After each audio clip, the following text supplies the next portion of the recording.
Communication के कुछ और एमसीक्यूज देखते हैं। यहाँ पे फ्रिक्वेंसी मॉड्यूलेशन से हम शुरू करते हैं, टॉपिक हमारा है।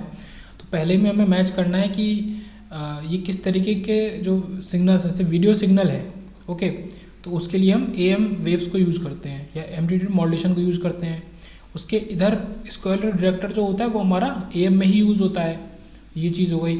और उसके साथ जो FM होता है वो हमारा सीधे से ट्रांसमिटेड पावर उसमें जो होती है वो कांस्टेंट होती है। तो कुछ ये कैरेक्टरिस्टिक हैं अलग अलग सिस्टम्स की, ठीक है, AM FM की, तो उसको मैच करना है। तो वीडियो सिग्नल के लिए हम AM का यूज़ करते हैं। स्क्वायर डिटेक्टर जो होता है मेरा एक तरीके का डिटेक्टर है, वो AM में ही यूज़ होता है एम्पलीट्यूड मॉड्यूलेटेड सिग्नल को उसका डिमॉड्यूलेशन करने के लिए। एंड FM जो है वो उसमें हमारा ट्रांसमिटेड पावर कांस्टेंट होता है, ये हो गया। उसके बाद ऊपर से आते हैं कि noise is the greatest effect in a communication system when it interferes with the signal in the. Noise कहाँ पे अफेक्ट कर पाता है सिग्नल को? तो जब चैनल है, चैनल होता है मतलब यहाँ पे ये ट्रांसमीटर है, ये रिसीवर है, इनके बीच में ये जो चैनल है, यहाँ पे हमारा जब सिग्नल ट्रेवल करता है तो वहाँ पे नॉइज उसको अफेक्ट कर देता है। उसके बाद क्या हुआ कि आवृत्ति मॉड्यूलेशन का आयाम मॉड्यूलेशन पर मुख्य लाभ है, मतलब फ्रीक्वेंसी मॉड्यूलेशन का क्या लाभ है, ये FM की बात कर रहा है कि FM मॉड्यूलेशन बेटर क्यों है। तो यहाँ पे जो नॉइज़ होती है, नॉइज़ हमारी खत्म हो जाती है, शोर खत्म हो जाता है, मतलब नॉइज़ हमारा बहुत कम हो जाता है FM में। फिर आता है 60 की in phase modulation phase deviation is directly proportional to MD। जो हमारा सिग्नल है उसके डायरेक्टली प्रोपोर्शनल होता है हमारा फेज डेविएशन। तो ये PM की बात कर रहा है फेज मॉड्यूलेशन की, फेज डेविएशन हमारा जो होता है वो मैसेज सिग्नल के डायरेक्टली प्रोपोर्शनल होता है। उसके बाद फ्रिक्वेंसी मॉड्यूलेशन की बात कर रहा है, इसकी कैरेक्टरिस्टिक पूछ रहा है कि कौन सी सही है। तो यहाँ पे कैरियर सिग्नल फ्रिक्वेंसी जो है वो वेरी करती है with the frequency of the modulating signal, मतलब यहाँ पे फ्रिक्वेंसी के संग वेरी करेगी, ओके। इस तरीके का क्वेश्चन हमारा AM में भी था, वहाँ पे हमारा एम्पलीट्यूड के संग वेरी करता था, ओके, यहाँ फ्रिक्वेंसी के संग वेरी करेगी। ये भी वही सेम क्वेश्चन है कि in frequency modulation carrier signal frequency varies with the frequency of the modulated signal, ठीक है, ये भी वही हो गया। उसके बाद एक काफ़ी अच्छा क्वेश्चन है, इंपॉर्टेंट है, स्टार मार्क है, इंपॉर्टेंट है। ये कैप्चर इफेक्ट एक जो होता है वो किसका कैरेक्टरिस्टिक है? तो हमारा FM सिस्टम के अंदर कैप्चर इफेक्ट आता है, तो कैप्चर इफेक्ट हमारा FM सिस्टम का कैरेक्टरिस्टिक है।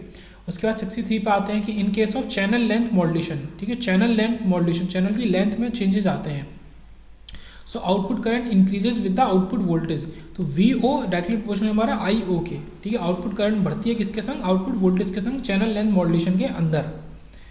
उसके बाद आता है which of the statement is correct 64 में। तो हमारा जो frequency of the carrier signal है वो वेरी हाई है compare to that of modulating signal, ठीक है। ये तो बहुत ही बेसिक सा क्वेश्चन है कि हमारा जो कैरियर सिग्नल है उसकी फ्रिक्वेंसी जो होगी वो बहुत ज़्यादा ही होगी, मान लो 500 किलोहर्ट्ज़ होगी, उसके सामने हमारा जो मॉड्यूलेटिंग सिग्नल है MT है उसकी फ्रिक्वेंसी केवल 5 किलोहर्ट्ज़ होगी। तो वो 505 और 495 के दो साइड बैंड हमारा बना देगा। तो ये हो गया, ओके, यही यहाँ करेक्ट है, बाकी सारे गलत हैं, ओके। नेक्स्ट देखते हैं 66 कि spectrum analyser is a device. Spectrum analyser क्या करता है? एक डिवाइस होता है जो सारे के सारे फ्रिक्वेंसी कंपोनेंट को शो करता है हमें, display all the frequency component of the input signal along with their amplitude, उनके एम्पलीट्यूड के साथ। तो ये जो पहला है डिस्प्ले वेव फॉर्म, तो ऐसी बात नहीं है, डिस्प्ले तो करता है पर फ्रिक्वेंसी कंपोनेंट्स को डिस्प्ले करता है उनके एम्पलीट्यूड के साथ, रीड करता है नहीं, ठीक है, बाकी सब गलत है। डिस्प्ले सारे के सारे फ्रिक्वेंसी कंपोनेंट उनके एम्पलीट्यूड के साथ। नेक्स्ट है 67 कि as a modulation index of an FM signal with sinusoidal modulation is increase from 0 to 2। मतलब वो कह रहा है कि हमने मॉड्यूलेशन इंडेक्स जो FM का है उसको 0 से 2 को बढ़ा दिया। The power in the carrier component will, तो कैरियर कंपोनेंट में पावर का क्या होगा? तो वो डिक्रीजेस कंटिन्यूसली, मतलब कंटिन्यूसली डिक्रीज होगी, वो इन्वर्सली प्रोपोर्शनल है। तो जो C दिखा रहा है तो वो इन्वर्सली प्रोपोर्शनल हमें दिखा रहा है, ठीक है, ये रिलेशन वो खुद ही बता रहा है कि FM में हमारा जो PC होता है वो मॉड्यूलेशन इंडेक्स के इन्वर्सली प्रोपोर्शनल होता है। तो PC इज AC²/2 और इंटू J0, ये बेजल फंक्शन है, ठीक है, इसका डिटेल में नहीं जाएंगे, ये सब एडवांस लेवल की चीज़ें हैं। तो PC is AC²/2 J0 beta के इक्वल है। तो यहाँ से हम सॉल्व करेंगे तो ये इन्वर्सली प्रोपोर्शनल है तो डिक्रीज होगा, कंटिन्यूसली डिक्रीज होगा, तो ये चीज़ हो गई। उसके बाद ये हमारा छूट गया कि यहाँ पे कह रहा है 70 में विच of the following statement is not true. तो कौन सा हमारा स्टेटमेंट सही नहीं है, ठीक है, तो ये सही है। Frequency modulated signal is produce when a modulating signal is integrated and applied to a phase modulator. तो एक फेज मॉड्यूलेटर में जब हम एक इंटीग्रेटेड सिग्नल को अप्लाई करते हैं तो फ्रीक्वेंसी मॉड्यूलेटेड सिग्नल निकलता है। उसके बाद यहाँ है कि for a sinusoidally modulated FM carrier it is possible that for particular values of the modulation index beta all the power lies in the side frequencies and no power in the carrier. तो ये FM signal में ये भी चीज़ होती है कि no power career में लाई करती है, सारी की सारी साइड फ्रिक्वेंसीज में लाइट करती हैं। तो ये भी ठीक है, ये भी ठीक है। अब क्या गलत है वो हमें बताना है। पहले डी देख लेते हैं कि phase modulated signal is produce when a modulating signal MT is differentiated and applied to a frequency demodulator. तो देखो फेज मॉड्यूलेटेड सिग्नल निकालने के लिए हम डिफरेंशिएट करते हैं और फ्रीक्वेंसी मॉड्यूलेटेड सिग्नल निकालने के लिए हम इंटीग्रेट करते हैं। डिफरेंशिएट पहले करते हैं and applied to a frequency modulator. उल्टा है यहाँ पे, ये बहुत इंपॉर्टेंट चीज़ याद रखनी है कि फेज मॉड्यूलेटेड सिग्नल के लिए हम फ्रीक्वेंसी मॉड्यूलेटर में उसको डालते हैं, ये मॉड्यूलेटर है, और फ्रीक्वेंसी मॉड्यूलेटेड सिग्नल के लिए हम उसको फेज मॉड्यूलेटर में डालते हैं, ये मॉड्यूलेटर है, ठीक है, पीएम, ये एफएम। तो अपोजिट होता है, ये याद रखेंगे, ठीक है। उसके बाद गलत क्या है, when carrier to noise ratio is high and increase in the transmission bandwidth decreases the figure of merit of an FF system. तो ये गलत है कि जब हमारा carrier to noise ratio high होगा तो बैंडविड्थ को बढ़ाने से हमारा फिगर ऑफ मेरिट घट जाएगा, तो ये गलत है, ठीक है, ये फॉल्स है यहाँ पे स्टेटमेंट। बाकी ये डिटेल में है, अभी डिटेल में इतना नहीं देखेंगे। उसके बाद 68 पे आते हैं कि an audio frequency of 15 kilohertz frequency modulated with a deviation of 75 kilohertz. Audio frequency है एएफ, ठीक है, एएफ 15 किलोहर्ट्ज की, उसको फ्रिक्वेंसी उसको मॉड्यूलेट किया है डेविएशन के संग 75 किलोहर्ट्ज डेविएशन के साथ। द रिजल्टिंग बैंडविड्थ क्या होगी, तो बैंडविड्थ जो टोटल बैंडविड्थ का फॉर्मूला इंपॉर्टेंट है, याद रखना कि 2 ऑफ जितना आपका डेविएशन है प्लस एफएम, मतलब इन दोनों को जोड़ के उसका दुगना कर दो, तो 15 75 90 90 दूनी 180, तो 180 किलोहर्ट्ज आपका टोटल बैंडविड्थ होगी। तो ये फॉर्मूला इंपॉर्टेंट है कि 2 टाइम्स ऑफ ये 2 times del F plus F M, ठीक है, इस तरीके से करेंगे। उसके बाद आता है the modulated carrier average power in an F M system is equal to the, तो ये कहना चाह रहा है कि जो मॉड्यूलेटेड कैरियर एवरेज पावर है, कैरियर की मॉड्यूलेटेड कैरियर एवरेज पावर है, कैरियर की पावर तो हमारा अनमॉड्यूलेटेड कैरियर पावर की इक्वल ही होती है एफएफ सिस्टम में। ये काफ़ी मतलब इंपॉर्टेंट चीज़ बोलिए कि एफएम सिस्टम में ये जो पावर होती है ये अनमॉड्यूलेटेड पावर के इक्वल होती है। ओके, तो ये काफ़ी इंपॉर्टेंट बात थी। उसके बाद आगे चलते हैं,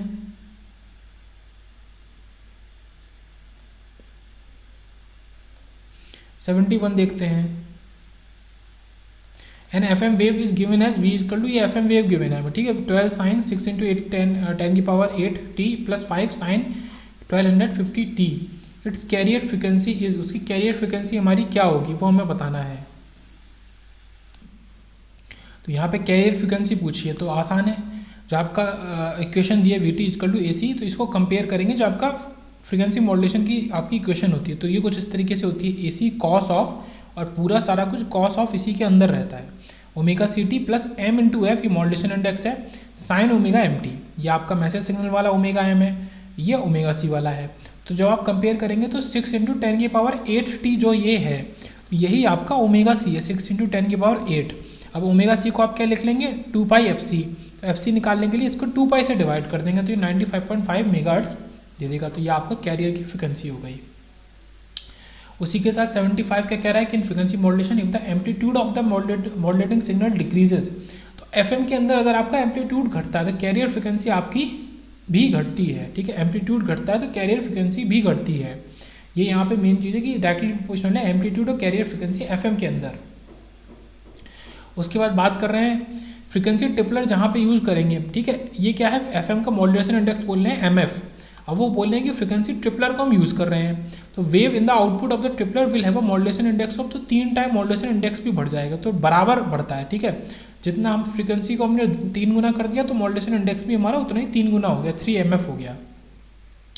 उसके बाद ये कार्सन्स रूल, जो बैंडविड्थ का रूल हमने ऊपर देखा था, अभी मैंने बोला था 2 into del F plus F M, ये वाला रूल, ये वाला रूल, ओके, ये तो ये रूल होता है, इसको हम कार्सन्स रूल भी कहते हैं, ठीक है, कार्सन्स रूल, जिससे हम बैंडविड्थ निकालते हैं। तो इस वाले क्वेश्चन में यही कर रहे हैं, जो 76 है आपका, इसमें एक कार्सन्स रूल ही लगा रहे हैं कार्सन के नियम के अनुसार। तो यहाँ पे इन्होंने वही पूछा कि मैक्सिमम डेविएशन 12 किलोहर्ट्ज है, मैक्सिमम मॉड्यूलेटिंग फ्रिक्वेंसी 12 किलोहर्ट्ज है, बैंडविड्थ हमसे पूछिए भाई कार्सन्स रूल, तो दोनों को जोड़ के उनका 2 टाइम कर दो, 12 12 24 दूनी 48, तो 48 किलोहर्ट्ज हमारा बैंडविड्थ आ जाएगी। उसके बाद आता है 77 की in case of which of the following an increase on the modulation index leads to increase in the bandwidth, तो किसमें अगर हम मॉड्यूलेशन इंडेक्स को बढ़ाते हैं तो बैंडविड्थ बढ़ता है। देखो अभी कार्सन रूल के हिसाब से एफएम में तो हमने देखा ही है कि अगर मॉड्यूलेशन इंडेक्स को बढ़ा रहे हैं, हमें डेल एफ इसको बढ़ा रहे हैं फ्रिक्वेंसी डेविएशन को, तो हमारा ये बढ़ रहा है, तो मॉड्यूलेशन इंडेक्स को बढ़ाने से बोथ पीएम और एफएम में हमारा क्या है कि बैंडविड्थ बढ़ती है। बट ऐसा AM के अंदर नहीं होता। तो बोथ PM और FM में ही ऐसा होता है, फ्रीक्वेंसी मॉड्यूलेशन और फेज मॉड्यूलेशन। यहाँ पे बैंडविड्थ का फॉर्मूला इक्वल टू 2FM है। अगर आप डेल F नहीं जोड़ोगे तो फिर इस फॉर्मूले को डायरेक्ट आप 2FM भी लिख सकते हो। ये हो गया। उसके बाद VSB मॉड्यूलेशन क्या हो गया, वेस्टिजियल साइड बैंड मॉड्यूलेशन। इस प्रेफर्ड इन टीवी और टीवी में प्रेफर करते हैं, क्यों? क्योंकि ये सबसे कम हमारा बैंडविड्थ रिक्वायर करता है। It reduces the bandwidth requirement to half, बहुत कम बैंडविड्थ रिक्वायरमेंट करता है VSB। और अगर आप VSB SC को यूज़ कर लें, मतलब वेस्टिजियल साइड बैंड और सप्रेस कैरियर, इसमें कैरियर भी सप्रेस हो गया, तो ये बहुत ज़्यादा, ठीक है, बैंडविड्थ यहाँ पे बहुत कम आपकी लगती है। इसलिए टीवी में हम VSB मॉड्यूलेशन को यूज़ करते हैं। और यहाँ से ये भी चीज़ पता चलेगी टीवी में क्या यूज़ करते हैं, VSB मॉड्यूलेशन को यूज़ करते हैं। VSB कैसा मॉड्यूलेशन होता है, AM टाइप का होता है, एम्पलीट्यूड मॉड्यूलेशन टाइप का होता है। ओके, अब बचा है हमारा एक ये 74 कि in FM modulation system the number of significant side band depend on. तो number of significant side band हमारा कितना मॉड्यूलेशन इंडेक्स है उस पर डिपेंड करते हैं, म्यू पे। वहाँ FM के अंदर मॉड्यूलेशन इंडेक्स को म्यू भी लिखते हैं। तो कितना हमारा साइड बैंड होंगे वो हमारा किस पे डिपेंड करेगा, मॉड्यूलेशन इंडेक्स के ऊपर डिपेंड करेगा FM के अंदर। उसके बाद 78 पे आते हैं। यहाँ पे क्या कह रहा है कि the modulated carrier average power in an FM system is equal to, ये ऊपर भी आ चुका है कि मॉड्यूलेटेड कैरियर एवरेज पावर हमारा जो अनमॉड्यूलेटेड कैरियर पावर है उसी के इक्वल ही होता है FM में, दोनों बराबर होते हैं। मतलब जो कैरियर पावर है वो मॉड्यूलेटेड आप देखो चाहे अनमॉड्यूलेटेड देखो, तो ये मॉड्यूलेटेड और ये अनमॉड्यूलेटेड दोनों एक दूसरे के इक्वल ही होंगे, ठीक है, ये दोनों एक दूसरे के इक्वल होंगे। उसके बाद यहाँ पे पूछ रहा है 81 में कि which of the following statement is correct, कौन सा स्टेटमेंट करेक्ट है? तो bandwidth of FM signal is larger than AM signal. तो बैंडविड्थ रिक्वायर्ड आपकी FM में थोड़ा ज़्यादा होती है AM सिग्नल से। ये एक थोड़ा सा छोटा सा आपका जो ड्रॉबैक है FM का ये होता है कि FM में जो बैंडविड्थ है वो हमारी लार्जर होती है AM के कंपैरिजन में, ये करेक्ट है। उसके बाद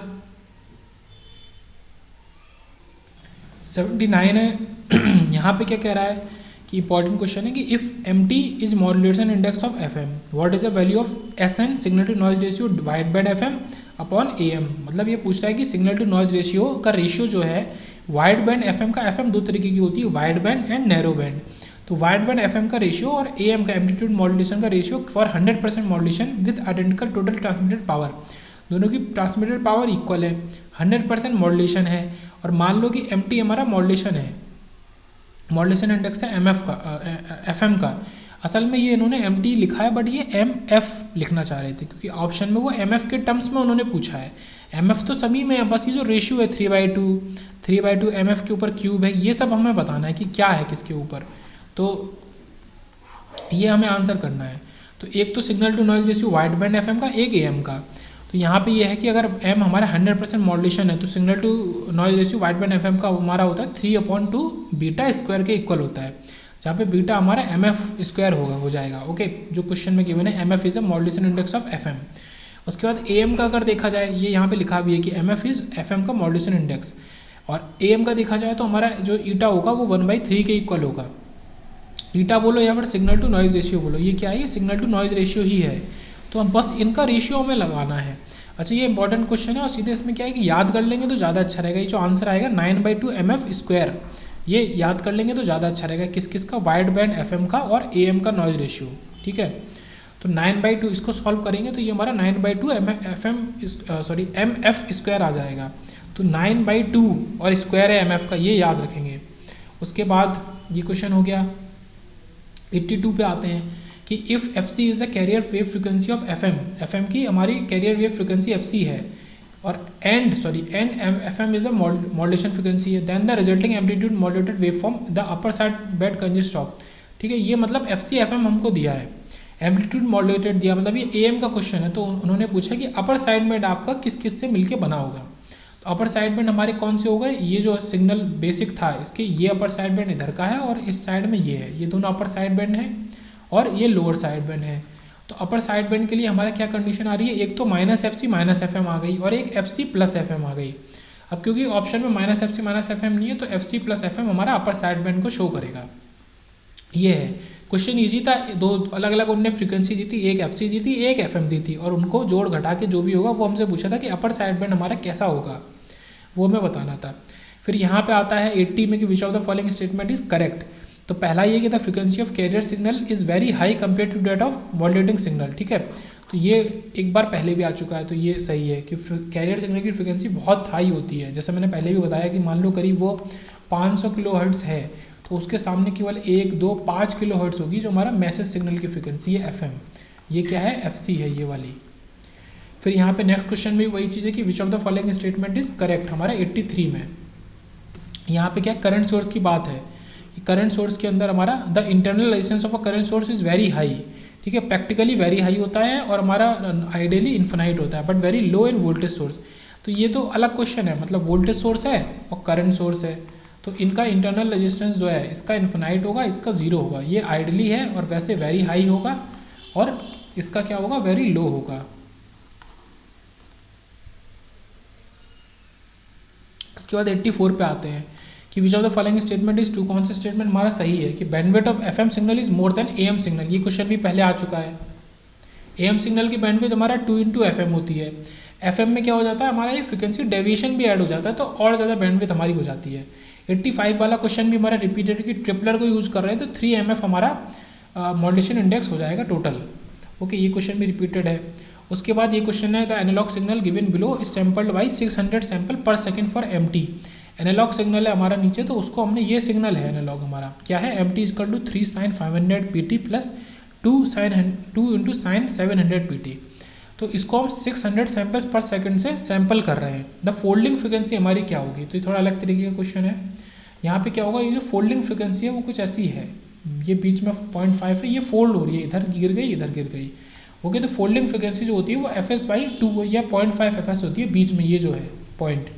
ओके, तो इसमें जो हमें सिग्नल दिया उसकी इक्वेशन से हमें कोई मतलब नहीं है, डायरेक्ट क्या है, FS हमारा 600 सैंपल्स हो जाएगा, तो इसका आधा हो जाएगा। सैम्पलिंग फ्रिक्वेंसी हमारा जितने दर से हम सैंपल कर रहे थे उसकी आधी हो जाएगी हमारी फोल्डिंग फ्रिक्वेंसी। इस सैम्पलिंग फ्रिक्वेंसी है 600 सैंपल्स पर सेकेंड, ये उसकी आधी होगी 300 हर्ट्स हमारा। ओके, उसके बाद आ गया 87 कि theoretical bandwidth required for FM system is. तो बैंडविड्थ FM की थ्योरेटिकल अगर बात करें तो बहुत हाई होती है और वो इन्फिनाइट होती है, ठीक है, थ्योरेटिकली इन्फिनाइट होगी, प्रैक्टिकली वेरी हाई बोलेंगे। तो same as modulating signal bandwidth तो ऐसा सेम तो होगी, ट्वाइस भी नहीं होगी, थ्राइस भी नहीं होगी, बहुत ज़्यादा होगी। ओके, तो इन्फिनाइट होगी आइडियली, और प्रैक्टिकली बोले तो वेरी हाई होगी FM सिग्नल की बैंडविड्थ रिक्वायरमेंट।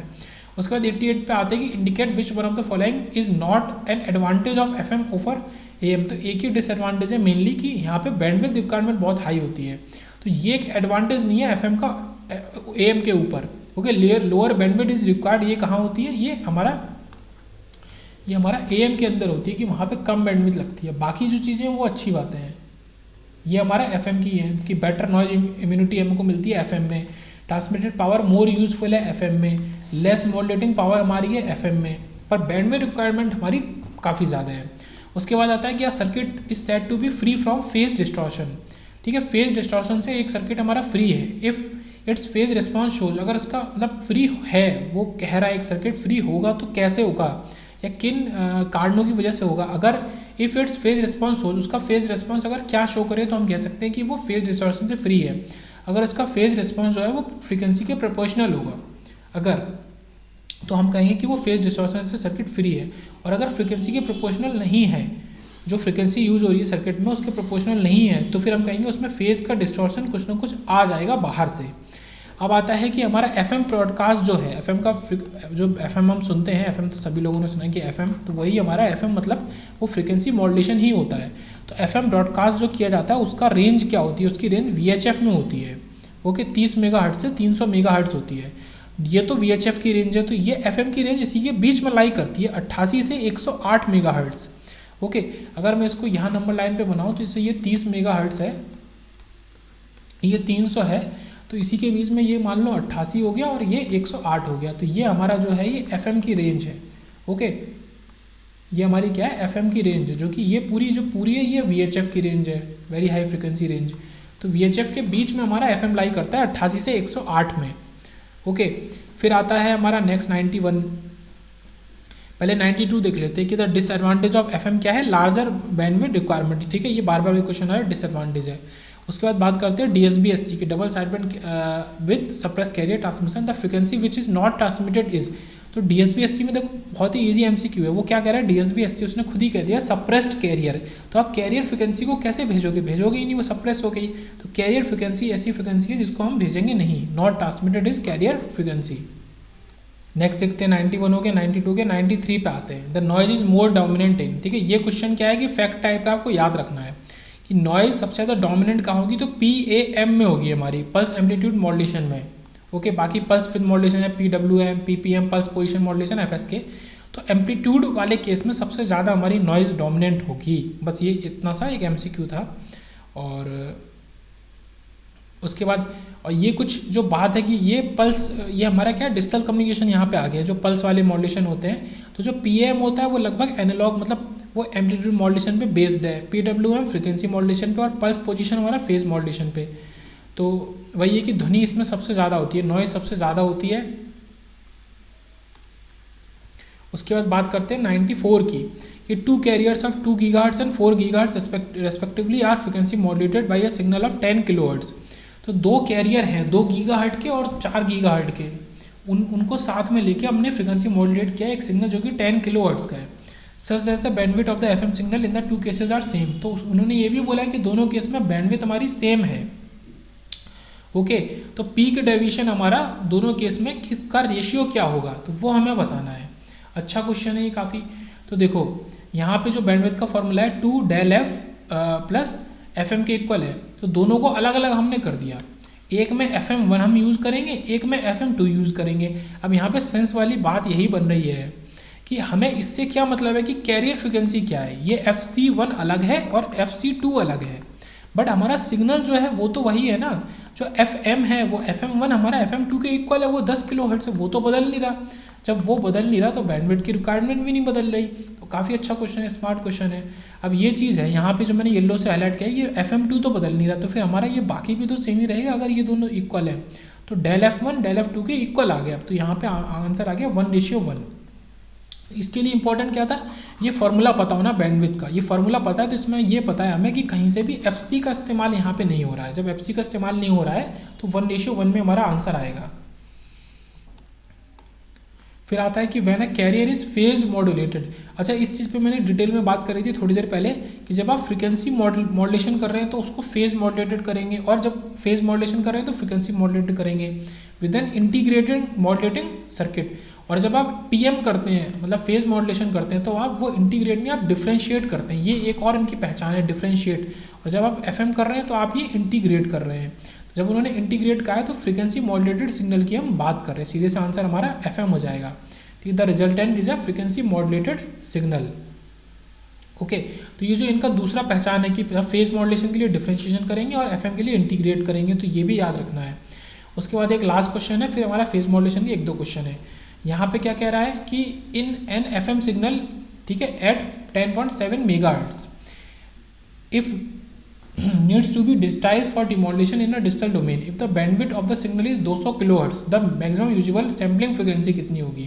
तो ये थोड़ा अलग तरीके का क्वेश्चन है हमारा। FM सिग्नल दिया है इतने हर्ट्ज पे है, बैंडविड्थ हमसे पूछी है कि बैंडविड्थ दी है कि 200 kHz है टोटल, और तब मैक्सिमम यूजेबल सैम्पलिंग फ्रिक्वेंसी कितनी होगी वो हमसे पूछिए कि कितनी सैम्पलिंग फ्रिक्वेंसी हम यूज़ कर सकते हैं। तो FS का जो होता है maximum usable sampling frequency 2FH upon FH upon bandwidth, इसके इक्वल है। तो FH अपॉन बैंडविड्थ किसके इक्वल हो गया, ये हमें दी है। एक तो FS दी है 10,800, ये क्या दी थी ऊपर, ये दी है 10.7 MHz, तो 10,700 या फिर 10,800 हमने ले लिया है। और ये हमें दी है 200 kHz, है ना, 200 kHz, तो ये 200 ले लिया, तो ये 54 आ गया, ये चीज़ 54 आ गई। तो अब जो FS हम लगाएंगे तो ये जो रेशियो हमने अलग से निकाला है, ये पूरा एक टर्म है, इसका FH से ये FH हम काटते नहीं है। यहाँ पे ये मेन इंपॉर्टेंट बात है, काट भी सकते हैं पर ये पूरा एक रेशियो है FH अपॉन बैंडविड्थ का। तो इसको पहले हमने अलग निकाला FH अपॉन बैंडविड्थ, फिर हमने उसको FS में लगाया, तो ये 2 इंटू हमारा ये 10,800 अपॉन 54, तो ये सॉल्व होके आ गया 200 kHz। या फिर डायरेक्टली अगर देखें ये सबको झाल झोलम को हटा के कि FS जो होता है मैक्सिमम यूजेबल सैम्पलिंग फ्रिक्वेंसी हमारा जो बैंडविड्थ है उसकी दुगनी होती है। बस सीधे से ये आंसर है, ये 200 kHz है तो ये 400 हो जाएगा। क्यों? क्योंकि ये जो मैंने कहा ना कि इसको काटते नहीं है, ये रेशियो निकाला ज़रूरी नहीं है, ये मैं हटा दूँ पहले। जब आप इसको सॉल्व कर रहे हैं तो आप इसको FH को यहाँ से हटाओगे तो ये बैंडविड्थ ऊपर जाके वो आपको फॉर्मूला यही देगा फाइनली कि 2 इंटू बैंडविड्थ। तो जो बैंडविड्थ है मैक्सिमम यूजेबल सैम्पलिंग फ्रीक्वेंसी उसी के डबल ही हो जाएगी 400। अब एक दो क्वेश्चन और हैं। यहाँ पे क्या कह रहा है कि इन अ PCM सिस्टम ऑफ टेलीमेट्री, ये हम ऊपर देख चुके हैं कि टेलीमेट्री में PCM यूज होता है।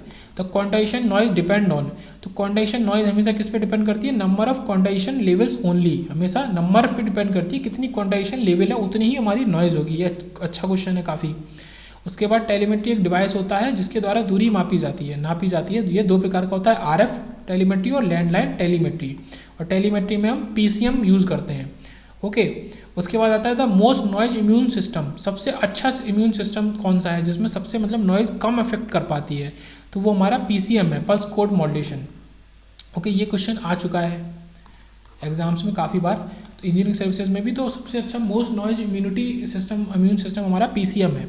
उसके बाद 99 पे आते हैं, phase modulation is generally not use for transmission because, phase modulation को हम जनरली ट्रांसमिशन में यूज़ नहीं करते, या फिर हम फ्रीक्वेंसी मॉड्यूलेशन को भी उतना नहीं यूज़ करते और हम एम्पलीट्यूड मॉड्यूलेशन को यूज़ करते हैं। ये क्वेश्चन ऊपर आ चुका था कि एम्पलीट्यूड मॉड्यूलेशन को यूज़ क्यों करते हैं, क्योंकि जो डिकोडिंग वाली साइड होती है, रिसीवर वाली साइड होती है, वो काफ़ी कॉम्प्लेक्स होती है। तो फेज मॉड्यूलेशन में वो काफ़ी कॉम्प्लेक्स है, इसलिए उसको यूज़ नहीं करते फेज मॉड्यूलेशन को। AM में काफ़ी कम कॉम्प्लेक्स है, लेस कॉम्प्लेक्सिटी है रिसीवर साइड में, इसलिए AM को यूज़ करते हैं ज़्यादातर। फिर आता है कि टाइप ऑफ एंगल मॉड्यूलेशन, तो हमारे दो तरीके के मॉड्यूलेशन है, एम्पलीट्यूड और एंगल। तो ये जो दोनों हैं हमारे FM और PM, ये टाइप हैं एंगल मॉड्यूलेशन के। ओके मतलब कुल मिला के 3 हैं। एनालॉग की बात करते हैं, एनालॉग कम्युनिकेशन में तो हमारा AM है, फिर FM है और PM है। ठीक है ये FM है, ये दोनों जो हैं FM PM ये एंगल मॉड्यूलेशन के टाइप हैं। कुल मिला के बोला जाए तो 2 ही टाइप है, एक AM है और एक एंगल मॉड्यूलेशन है, बट एंगल के अंदर 2 टाइप है, आपका PM और FM। फिर हमारा आता है कि sampling theorem finds application in, तो सैम्पलिंग थ्योरम हमारा कहाँ यूज होती है, तो पल्स कोड मॉड्यूलेशन में हमारी यूज होती है। ठीक है, और उल्टा बोले तो हमारा एम्पलीट्यूड मॉड्यूलेशन में यूज नहीं होती, फ्रीक्वेंसी में यूज नहीं होती, मतलब डिजिटल कम्युनिकेशन में यूज होती है सैम्पलिंग थ्योरम। तो डिजिटल कम्युनिकेशन का एक यही एग्जाम्पल है।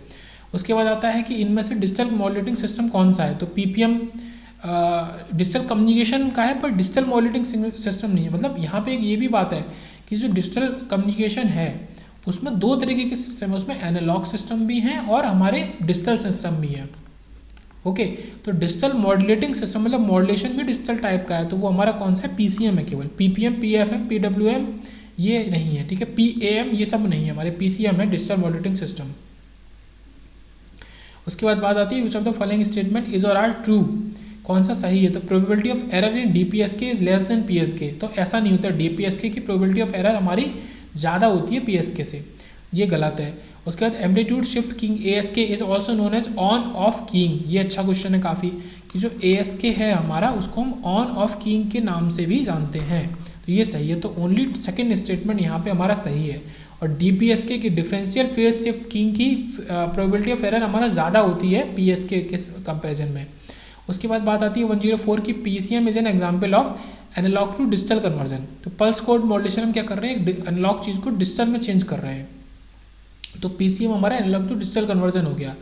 उसके बाद आती है बात की क्वाड्रेचर मल्टीप्लेक्सिंग की बात करें, अगर क्वाड्रेचर मल्टीप्लेक्सिंग तो इस स्कीम का मतलब क्या है कि यहाँ पे the scheme where same carrier frequency use for 2 different signal, मतलब एक कैरियर फ्रिक्वेंसी को 2 अलग अलग सिग्नल के लिए हम अगर यूज़ करें तो वो क्वाड्रेचर मल्टीप्लेक्सिंग है। मतलब मल्टीप्लेक्सिंग शब्द का वही इस्तेमाल है कि एक चीज़ को 2 के लिए यूज़ कर रहे हैं, तो मल्टीप्लेक्सिंग शब्द आते ही वो हमारा ये हो गया कि एक ही उसको 2 के लिए यूज़ कर रहे हैं, तो ये हमारा हो गया।